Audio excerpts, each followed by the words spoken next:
I don't know if anybody can tell, but the model is definitely wiggling at this point, so I don't really know how well this is going to work out. Background noise is my alarm telling me to wake up. So I'll just go ahead and keep watching and see if this print works out or not.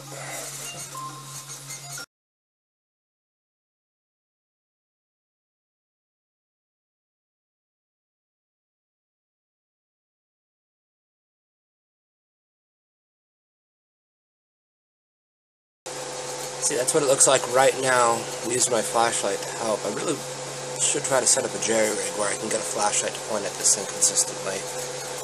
But, yeah, it's looking pretty good. So, let's let that thing go ahead and finish up.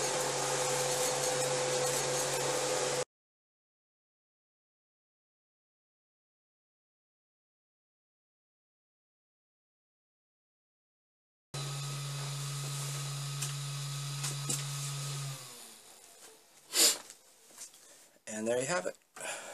We've got a Phoenix.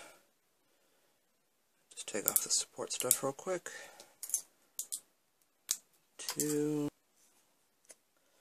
not bad overall. I like it. So there you have it, folks. That's this week's print. Hit that subscribe button if you're liking these, and thanks for watching.